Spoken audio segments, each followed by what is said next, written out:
Donc, bienvenue à vous dans cet atelier sur la posture d'accompagnement pour soutenir les établissements d'enseignement supérieur là, dans la mise en place de pratiques favorisant la santé mentale, puis pour contribuer tranquillement à un changement de culture.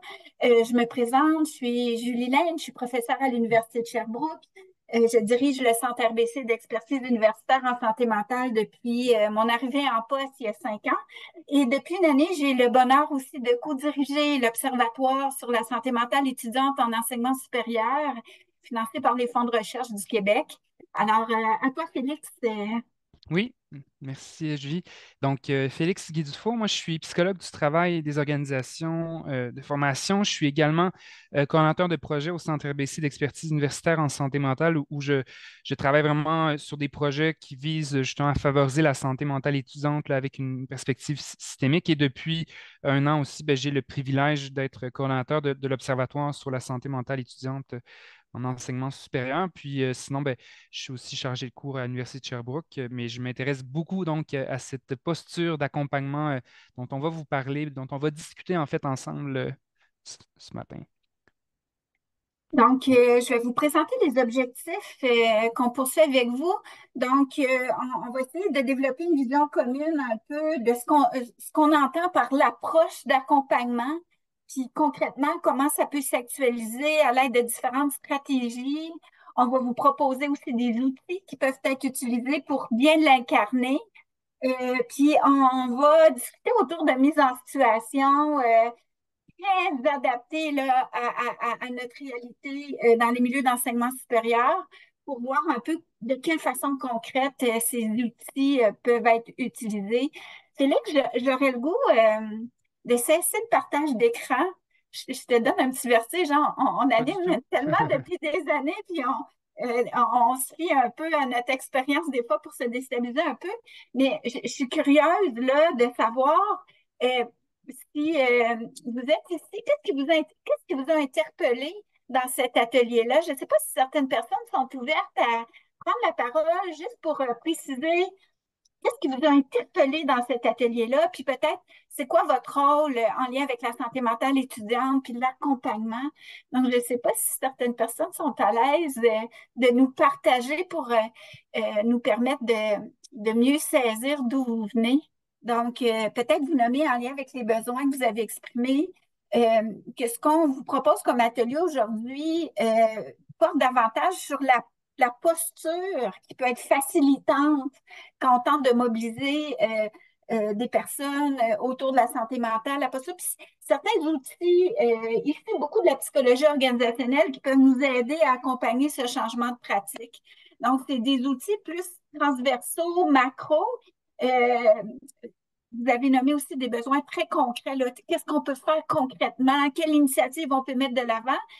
On offre d'autres conférences dans les 2 jours où on va davantage dans le concret de certaines initiatives qu'on a mis en place, qu'on a pu évaluer.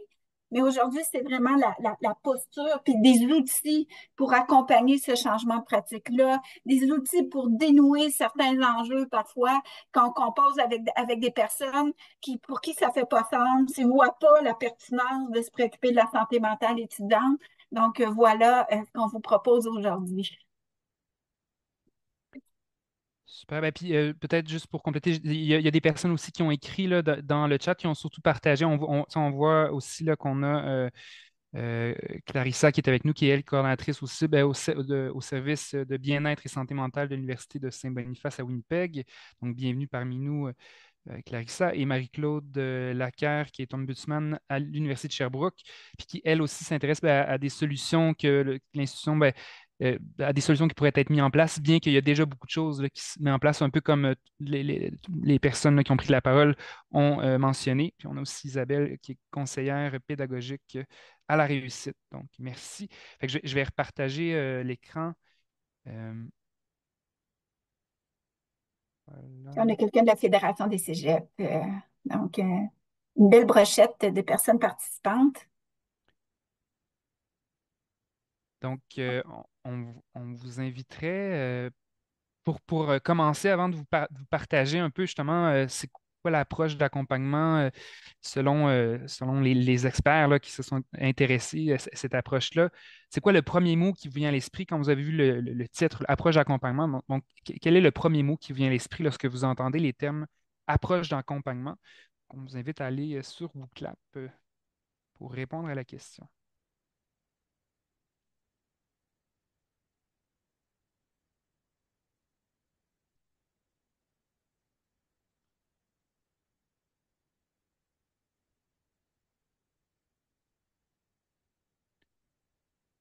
Julie, est-ce que dans le fond, je te laisse faire le retour puis poursuivre?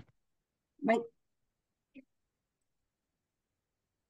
Donc, on voit qu'il y a des mots hein, qui reviennent, le soutien, la collaboration, la mobilisation, toute l'importance d'aller chercher l'adhésion, d'adopter des relations égalitaires, toute l'importance de la flexibilité, la disponibilité, de l'empathie, oui, tout à fait, d'être avec.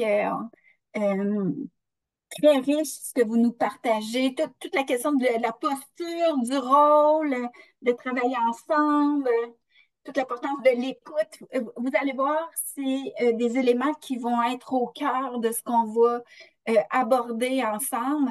Vous allez avoir accès aux diaporamas puis aux fruits des échanges pendant l'atelier. Donc, vous n'avez pas à tout prendre en note, là, la richesse de ce qui vient d'être partagé. Donc, on va y aller avec des définitions de l'approche d'accompagnement. J'ai fait mon doctorat sur l'approche d'accompagnement après avoir vécu une vie durant avec une mère très directive et prescriptive. Je m'intéressais à d'autres approches.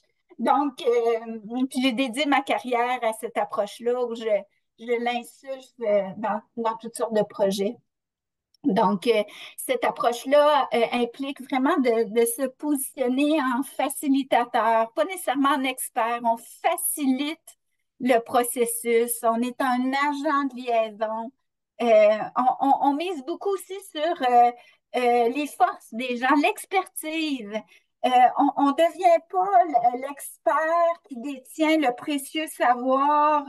On vise vraiment à stimuler l'autonomie des gens, puis de les amener aussi à voir ce qu'ils font déjà de bien, les connaissances qu'ils possèdent déjà, puis vraiment de miser là-dessus. L'approche d'accompagnement implique, vous l'avez nommé, là, inévitablement l'importance d'une relation de confiance, de coopération qu'on crée avec les personnes qu'on accompagne. Et puis cette relation-là ben, demande un certain temps à être créée, puis on le met en vie dans un environnement où tout va très vite, mais il faut vraiment prendre le temps de l'importance de créer ce lien-là qui devient comme un levier important qui facilite l'accompagnement qu'on peut offrir. Euh, Peut-être nommer que l'approche d'accompagnement, c'est peut-être pas naturel pour tout le monde. Personnellement, même si j'ai fait un doctorat là-dessus, puis que je m'intéresse à ça depuis une vingtaine d'années, je le dis souvent, là, je suis une cordonnière mal chaussée. Là. Je travaille encore très fort pour l'incarner au quotidien. Puis encore plus dans les milieux d'enseignement supérieur, où c'est pas nécessairement une approche qu'on voit toujours. Donc, il faut avoir de la compassion envers soi-même là, dans notre appropriation. Donc, justement, si on essaie de distinguer un petit peu l'approche d'accompagnement avec une approche plus d'expertise ou directive, donc l'approche d'accompagnement, on l'a vu tantôt, on se centre sur les forces, la personne ou les personnes qu'on accompagne, on stimule l'autonomie. Puis, graduellement, on va partager notre expertise. On dit souvent notre expertise est dans notre poche d'en arrière. On va l'amener au bon moment pour pas trop étourdir.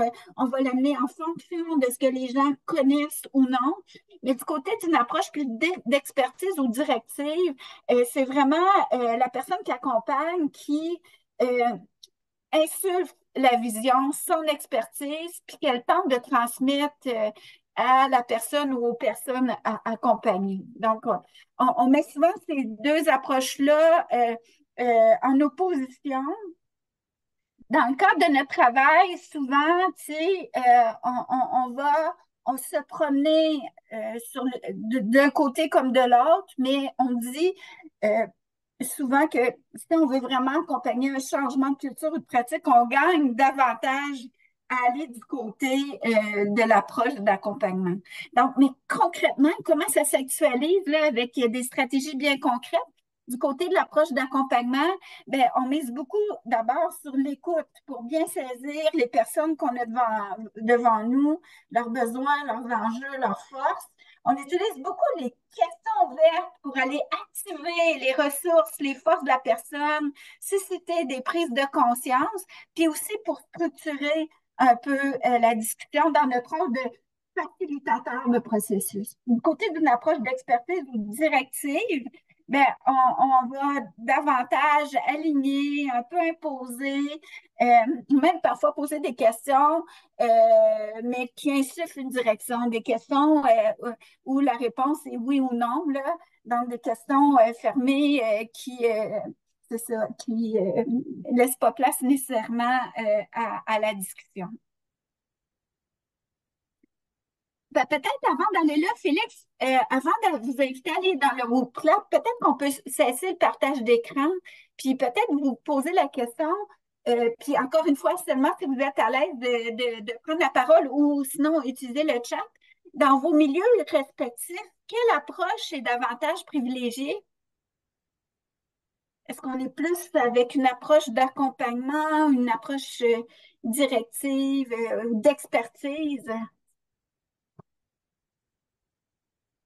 Simplement nommer que les personnes professeurs de vos établissements, surtout les personnes qui ont fait un doctorat, là, dans le processus doctoral de plusieurs, on nous invite à adopter une approche d'expertise.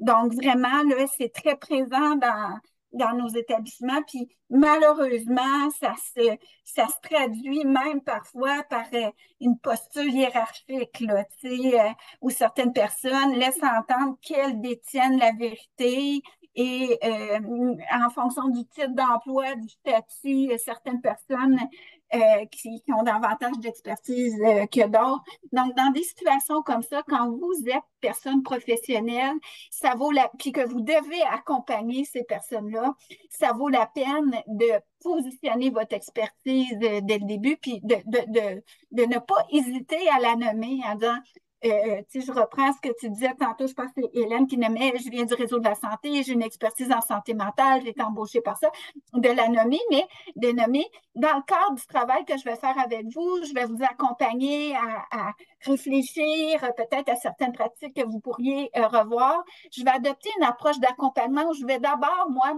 au lieu de pousser mon expertise, je vais d'abord m'intéresser à ce que vous faites déjà, de le nommer. Euh, Puis en lien avec ce que Louise dit, c'est très triste là, ce que tu nommes, mais malheureusement, on l'observe. On ose croire que on va réussir dans les prochaines années à contribuer à un changement de culture au niveau des relations entre les gens, puis que ce ne sera pas aussi hiérarchique. Mais dans des situations comme ça, on gagne des fois à travailler de concert avec certaines personnes, professeurs qui ne s'installent pas dans une dynamique hiérarchique comme ça, mais qui peuvent unir leurs forces avec les vôtres pour passer les messages, puis être un interlocuteur davantage crédible auprès des profs. Moi-même, je le fais dans des projets que je mène avec le réseau de la santé ou le réseau de l'éducation, ou parfois certains acteurs ministériels. Je le sais que moi, j'ai pas leurs mots, je suis pas une interlocutrice nécessairement crédible auprès de ces personnes-là. Fait que je m'affilie avec certains gestionnaires de ce réseau-là qui ont cette crédibilité-là, puis qui peuvent unir leurs forces à la mienne pour entraîner des changements de culture. Alors, voilà. Donc, Félix, je te laisse passer à la prochaine. Oui, donc ben, on vous posait la question de ça, avec qui utiliser l'approche d'accompagnement donc dans ce contexte-là. Donc, je vous invite à répondre dans le WooClap.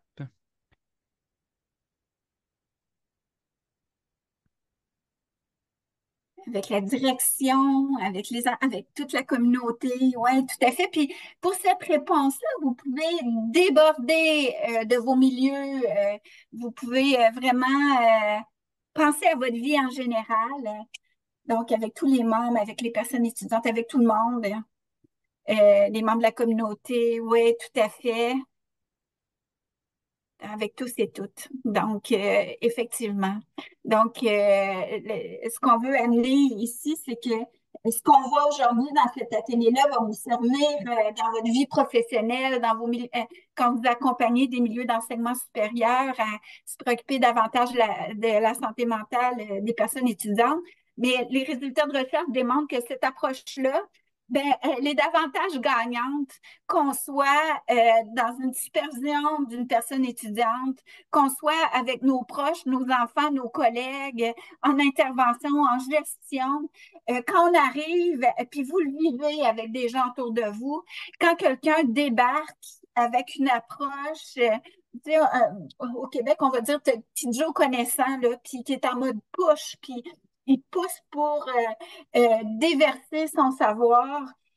Ça crée une dynamique, puis moi, je me suis intéressée à ça dans mes projets.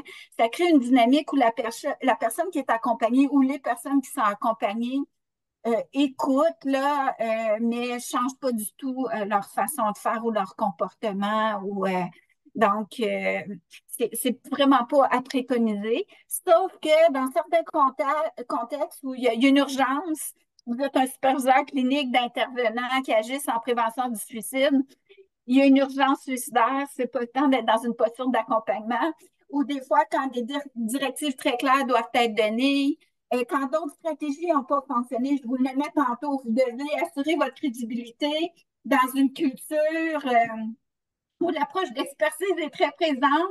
Vous pouvez adopter une approche d'expertise pour positionner votre expertise tranquillement glisser vers une approche d'accompagnement en le nommant à vos personnes interlocutrices parce que des fois, elle ne va pas comprendre. Ben, pourquoi tu me poses des questions comme ça? C'est toi l'expert, c'est toi qui es supposé de savoir. Fait que de leur expliquer un petit peu pourquoi vous adoptez cette approche-là.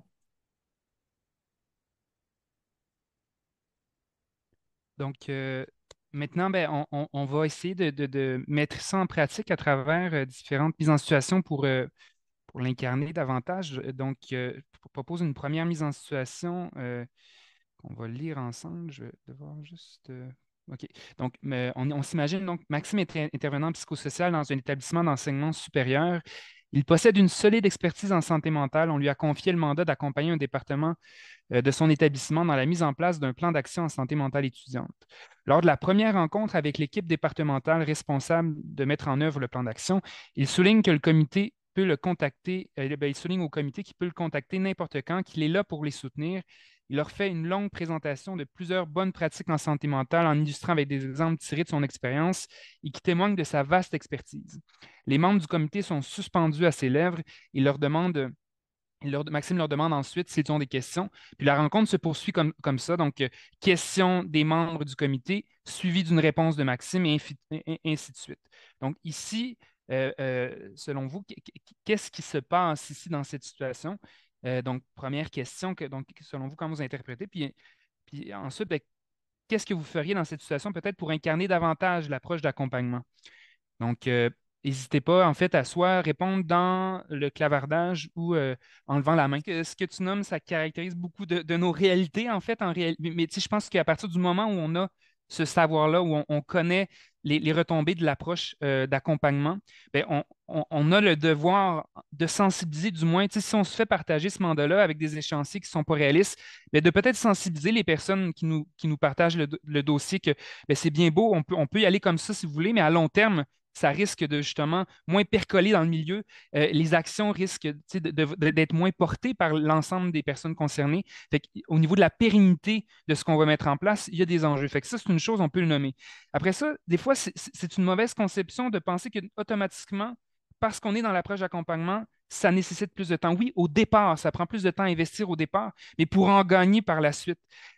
Puis évidemment, après ça, il y a des contextes, là, en effet, où on est un peu pris entre l'arbre et l'écorce. Nous, comme personnes intervenantes, on nous partage un mandat avec des échéanciers ou avec des.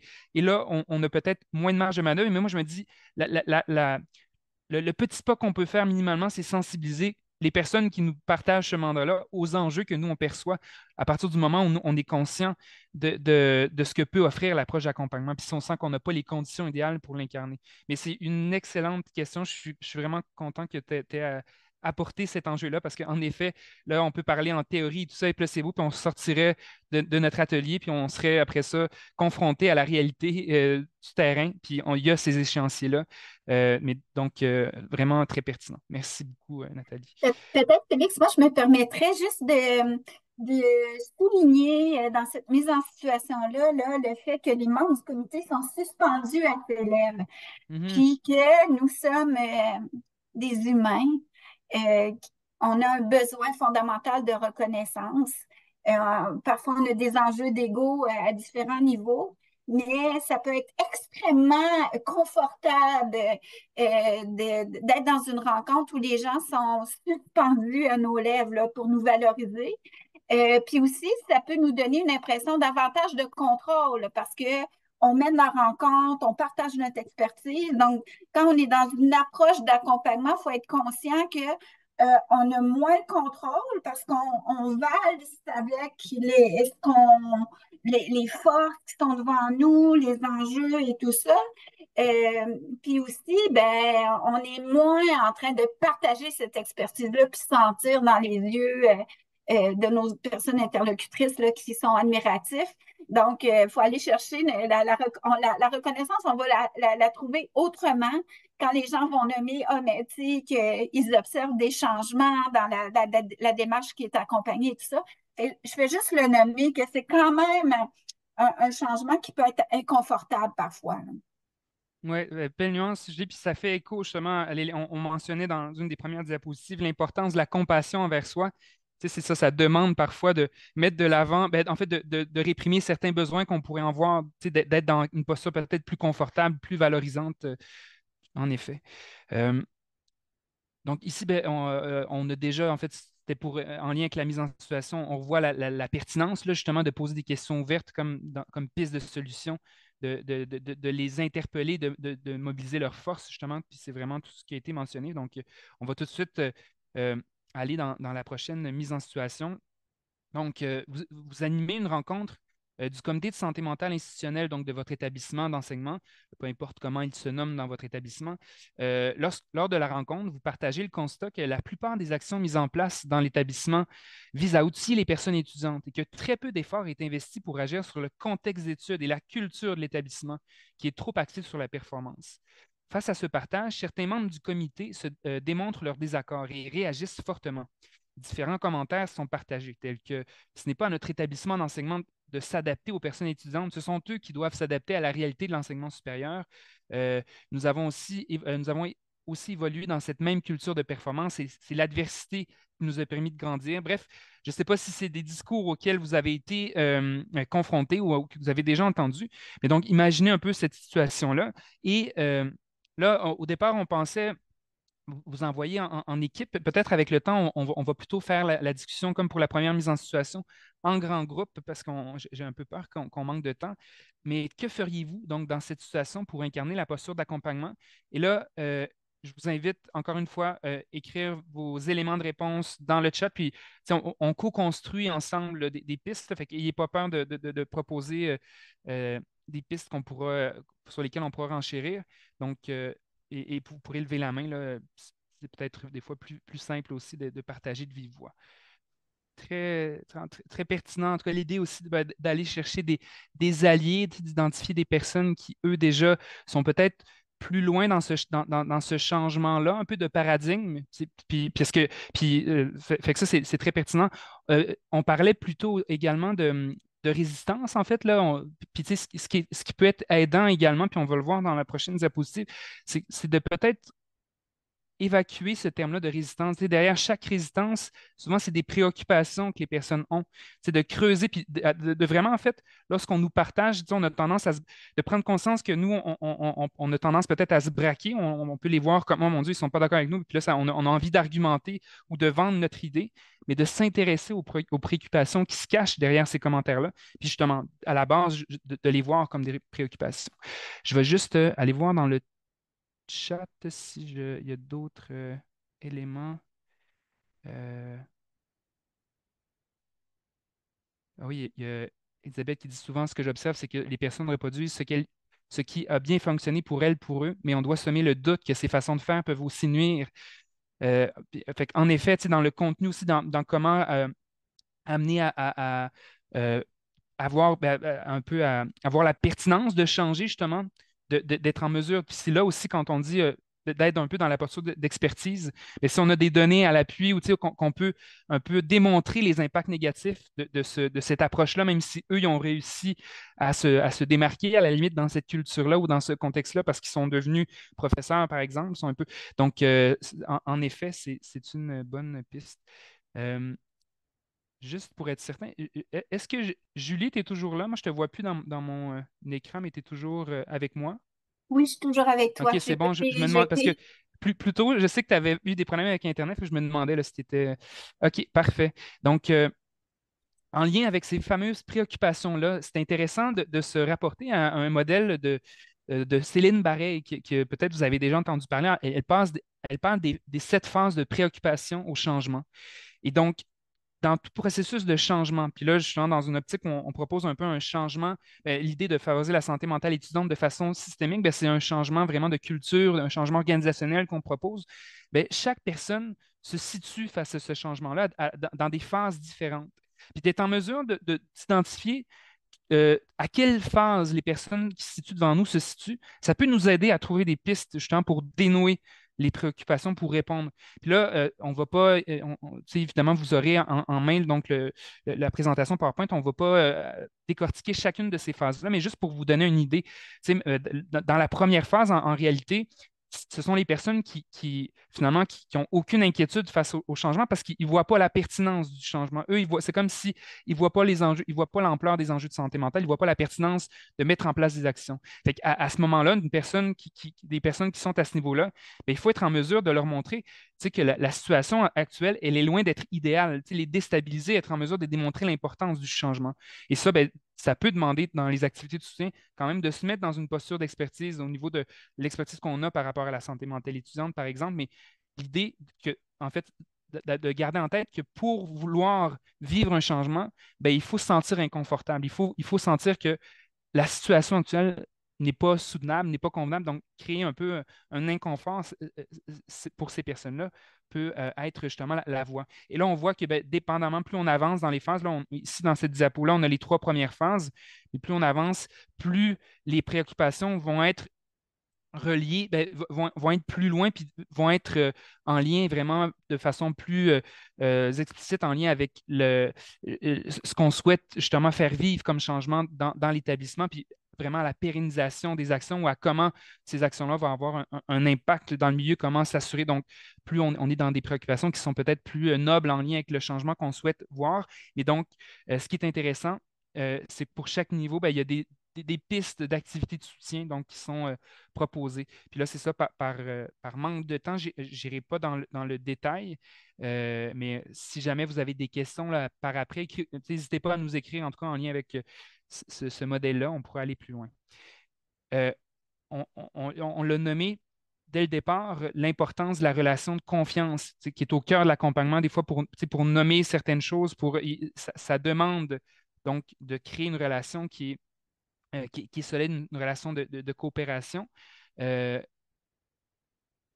J'aurais envie maintenant de vous poser, donc dans cette approche d'accompagnement, comment on crée et on entretient une relation de confiance? Donc, ce serait quoi vos stratégies? Donc, puis la question, elle est formulée vraiment, c'est pas anodin qu'on dit comment on la crée puis entretenir. Parce qu'une fois qu'elle est créée, il ne faut pas prendre pour acquis que parce que la relation de confiance est créée, qu'elle va se maintenir comme ça. Il y a des actions à continuer à mettre en place pour la nourrir, cette relation de confiance-là. Donc, écoute, vraiment très pertinent, l'écoute qui revient. Je, La franchise, je pense que je vais les mettre. Non, pour l'instant, je pense que on les voit bien dans cette disposition-là. S'intéresser à l'autre, l'écoute active, la transparence, disponibilité, reconnaître l'expertise de l'autre, l'empathie, prendre le temps. Fait que prendre le temps, la disponibilité, revient l'implication. Euh, puis oui, n'hésitez pas, hein, vous avez l'option aussi de mettre des petits cœurs sur les réponses peut-être qui vous paraissent encore plus importantes. N'hésitez pas à le faire. La rétroaction, très, très pertinent. Fait qu'on voit quand même l'accueil de l'autre, souligner les bons coups, s'intéresser à eux. C'est intéressant. Puis la notion, en tout cas, d'authenticité est là également, le non-jugement. Que les actions suivent les maudits, que les bottines suivent les babines. C'est intéressant, ça, en effet. Puis ça fait partie aussi de créer, tu sais, pour être dans l'authenticité ou il faut être sûr que justement ce qu'on va nommer, ben, faut être en mesure de l'incarner également, que ça, tout à fait. Euh, super. Je vois appuyer, entente. Donc, bref, c'est très pertinent. Maintenant, je vais laisser Julie vous partager d'autres stratégies. On croirait que vous avez lu Metz et ses collègues en 2022. C'est des travaux qu'on apprécie beaucoup. Ces chercheurs-là s'intéressent au rôle justement de facilitateur. Puis, on fait des écrits hyper pertinents sur justement l'importance de cette relation de confiance. Puis, ça résonne beaucoup avec ce que vous avez nommé. Donc, puis il y a des stratégies très concrètes également, puis, qui sont le fruit de recherches qu'ils mènent là-dessus. Donc, eux, ce qu'ils vont nous dire, c'est avoir une préoccupation d'assurer des interactions fréquentes, de miser davantage sur la fréquence plutôt que sur la durée des rencontres. Être sensible aussi quand on convoque des rencontres que nos personnes interlocutrices saisissent très bien l'objectif qu'on poursuit avec elles. L'importance de se montrer disponible et fiable. Puis eux, ils disent répondre aux demandes rapidement. Euh, des fois, c'est pas possible parce qu'on a d'autres choses à faire, mais de prendre le temps des fois de répondre en disant présentement, je peux pas te répondre immédiatement, mais je vais te revenir. Ça contribue là, à tisser cette rencontre-là, puis donc à démontrer à nos personnes interlocutrices là, qu'on on peut être fiable à leurs yeux. De démontrer notre expertise, que l'expertise peut être utile à d'atteindre des objectifs, mais comme on le disait tantôt, en la partageant de façon pertinente au bon moment. Euh, vous l'avez nommé aussi, l'importance de signer les bons coups, les petites victoires, de les célébrer, de les mettre en lumière, super important là, dans une relation d'accompagnement. Ces auteurs-là nous amènent aussi vers des stratégies vraiment relationnelles, puis nous amènent à des stratégies qui peuvent peut-être nous sortir de notre zone de confort, donc de créer un climat où la vulnérabilité a sa place. On le met en conférence d'ouverture, on est dans une culture de performance, de perfection, où certaines personnes peuvent avoir l'impression qu'elles ne peuvent pas être complètement elles-mêmes. Quand nous-mêmes, on démontre que la vulnérabilité a sa place, lorsque c'est pertinent de nommer que on trouve ça difficile, nous aussi, ce type d'interaction-là, avec ça, d'oser le nommer, ça peut créer un vent qui rend la permission à la vulnérabilité, puis qui permet aux gens de l'exposer. Puis tout ça aussi contribue à créer une relation d'authenticité. Qui contribue au final à cette relation de confiance. Toute l'importance de s'engager dans un processus d'apprentissage mutuel, vous l'avez nommé beaucoup, là, de se mettre dans la peau de la personne qu'on accompagne ou du groupe quand ils ont des réactions, on a l'impression que ça fait pas sens pour eux. Essayer vraiment d'aller voir, de se mettre dans leur peau.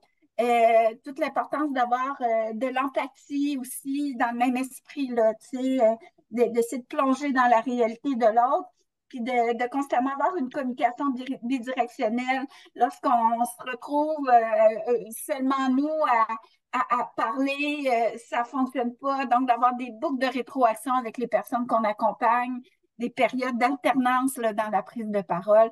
Donc, on vous encourage à lire les travaux de Metz là, qui nous apparaissent hyper pertinents pour Mais nous outiller là, dans notre rôle de facilitateur et très cohérent avec ce que vous avez nommé. ouais, moi, c'est là où je m'en allais. Je me dis, c'est presque un calque quand même. Tous les mots que vous avez ressortis se retrouvent vraiment dans ces stratégies-là qui sont appuyées. Euh, donc, ici, ben, Julie le nommait au départ, tu sais, c'est important euh, de prendre conscience de notre profil naturel. Puis notre profil naturel peut dépendre des contextes dans lesquels on est. Mais peut-être naturellement, justement, il y a il y a des personnes qui sont davantage justement encline à être dans l'accompagnement, dans un rôle de facilitateur, facilitatrice, d'autres que l'expertise, que l'approche ou la posture d'expertise est plus naturelle. Donc, ça, c'est important d'avoir cette introspection-là, cette réflexion-là sur soi. Et comme on l'a déjà nommé aussi, de prendre conscience ben, de nos biais culturels. Là. Tu sais, on est issu de cette culture-là collégiale, universitaire, où la posture d'expertise est grandement valorisée.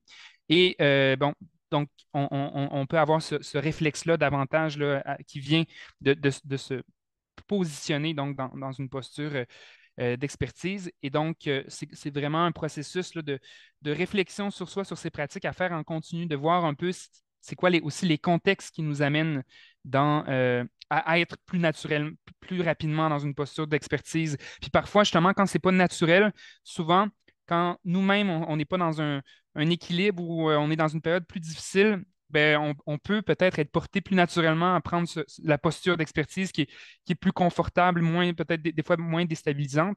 Donc, en fait, c'est une invitation à réfléchir à votre profil naturel, puis dans les différents contextes, peut-être dans votre vie personnelle, dans votre vie professionnelle.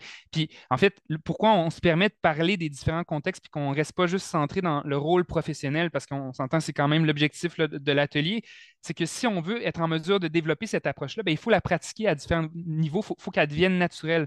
Fait qu'on s'inviter aussi, parce que l'approche est pertinente avec nos enfants, avec nos amis aussi dans différents contextes, on l'a nommé, donc elle est pertinente. Donc, de se forcer à l'incarner. Puis c'est ça. Puis il y a vraiment différents contextes qui sont plus difficiles. Puis même, il y a un grand psychologue qui s'intéresse à ben, qui est vraiment un des leaders dans cette approche-là, nous partageait, nous a formé, ben, en tout cas, m'a formé, moi, à cette approche-là, puis nous partageait que lui-même, avec sa fille, avait beaucoup de difficultés à être dans l'approche d'accompagnement, puis que sa fille l'avait même challengé en lien avec cette expertise qu'il se disait avoir, mais qui n'appliquait pas du tout avec elle.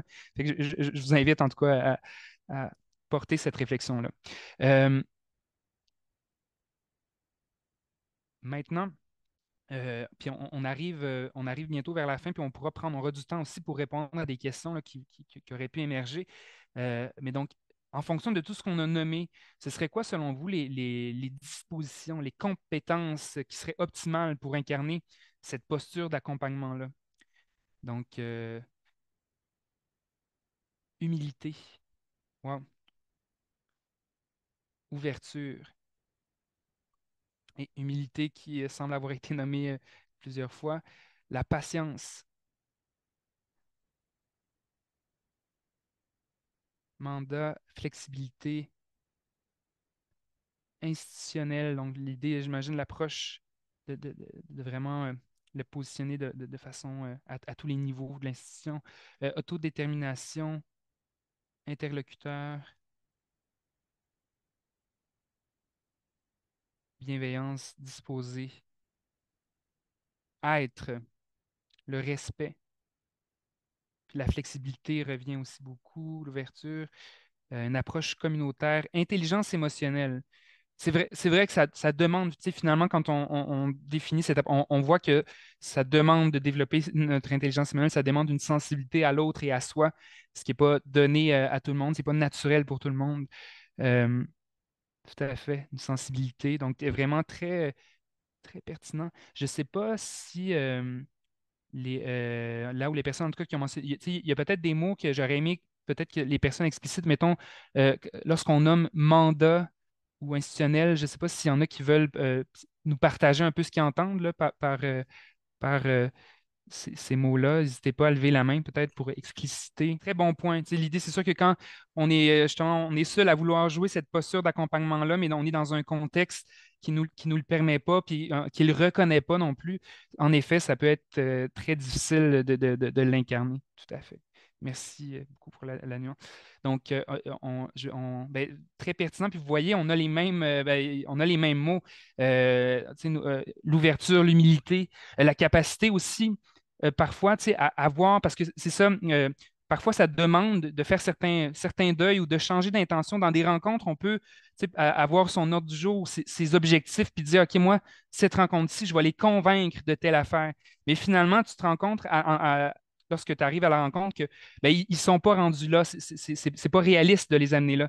Ça demande de voir le big picture, de voir la démarche dans son ensemble pour justement être en mesure, des fois, de faire certaines concessions, de faire certains pas de recul. Parce que si on reste bloqué avec nos intentions, alors que le contexte ne nous le permet pas, ou que les personnes qu'on a devant nous ne sont pas prêtes, c'est ça, on risque de travailler un peu dans le beurre. Et donc, ça demande donc la capacité du big picture. La flexibilité, l'adaptabilité, vous l'avez nommé, tu sais, ça nous demande aussi, en lien avec ce que je viens de nommer, flexibilité, mais aussi s'adapter à chaque personne, aux préoccupations qui sont vécues, qui sont différentes aussi d'une personne à l'autre. Ça nous demande une vision positive de l'autre aussi. Parce que dans un contexte où justement, des fois, ça peut être, on peut avoir des opinions très divergentes, puis avoir des visions de comment on doit composer avec les enjeux de santé mentale qui sont diamétralement opposés. Puis justement, la mise en situation 2 nous amenait un peu vers ça, où des personnes qui disent non, c'est pas à nous à nous adapter aux personnes étudiantes, c'est les personnes étudiantes qui doivent se développer, s'outiller. On a affaire là quand même à tu sais, des visions qui peuvent être polarisées. Donc, dans ce contexte-là, si on veut se rapprocher ou si on veut amener l'autre à se rapprocher de nous, en tout cas à se rapprocher des objectifs, il faut avoir bon, cette vision positive inconditionnelle de l'autre euh, ouais, qui est une condition préalable. La bienveillance, vous l'avez nommé, la tolérance aussi à l'incertitude qui fait écho à à la définition qu'on en a fait, ou étant donné qu'on est dans une posture d'ouverture où on pose des questions ouvertes, ça peut nous amener dans des directions, dans des situations qu'on n'avait pas nécessairement imaginées. Julie, est-ce que tu voulais... Oui? Oui, ben, en lien avec la vision positive de l'autre, là, je reviens à ce qui a été nommé au début de la rencontre. Certaines personnes ont nommé comment c'est pas facile l'interaction avec certaines personnes professeurs d'université qui se positionnent de façon hiérarchique. Puis, on le vit, nous, dans certains ateliers, Félix, c'est qu'on anime, on propose des ateliers, nous, aux assemblées professorales, pour les sensibiliser vraiment à ce changement de culture. Puis on voit des fois des comportements qui nous font sur le coup réagir. Là, puis ça peut être fâchant. Puis tu sais, on peut l'accueillir en dedans de soi, mais de développer le réflexe en disant, OK, non, cette personne-là est le fruit d'une culture. Là. Je trouve que ça l'enlève l'amertume face à la personne. Donc, c'est juste pour appuyer la vision positive de l'autre. Oui, vraiment très, très bel ajout. Puis c'est sûr que, tu sais, maintenant, vision claire et positive de la démarche, si le mandat qu'on nous donne, on n'y croit nous-mêmes pas, ou tu sais, c'est sûr qu'on ne sera pas en mesure d'être dans l'accompagnement. Là, en fait, si vous avez un mandat qu'on vous impose puis auquel vous ne croyez pas, ben là, je pense que vous êtes un peu prédestiné à être dans l'approche directive. Il faut croire tu sais, en ce quoi on avance, puis que la vision pour nous du mandat soit claire. Donc, ça, c'est un élément donc, de l'appropriation de ce qu'on met de l'avant. Puis, ben, on est même allé jusqu'à parler de courage quand même, justement, étant donné la culture qu'on a nommée, qui parfois ne valorise pas nécessairement cette approche-là. Et ben, justement, le fait que parfois, dans cette approche-là, ben, ça nous demande d'être vu qu'on est dans l'humilité ou ça nous demande justement ce courage-là de ne pas nécessairement toujours être dans une posture où on va répondre aux attentes de l'autre, plaire, parce que justement, les attentes sont souvent qu'on donne la recette, qu'on donne la réponse. Alors, ça, à ce niveau-là, pour nous, ça me demande un certain courage. Je vais peut-être, en fait, arrêter le partage à ce moment-là. On va, en fait, on voulait terminer, puis il y aura la place pour les questions. Puis peut-être, en fait, juste avant, Nathalie, je ne sais pas si c'est une ancienne main. Moi, je vois dans mon écran que tu as encore la main levée, mais c'est une ancienne, OK. Donc, avant peut-être de prendre des questions qui auraient pu émerger, parce qu'on va avoir un peu de temps pour ça, on voulait surtout conclure l'atelier en vous demandant, là, c'est sûr que c'était une brève incursion, cet atelier-là. Il s'offre aussi dans un format un peu plus long, 3 heures, où on va vraiment plus en détail dans différents concepts. Mais à la lumière de tout ce qui a été discuté, ce serait quoi l'apprentissage que vous avez fait puis que vous avez envie de réutiliser par la suite rapidement?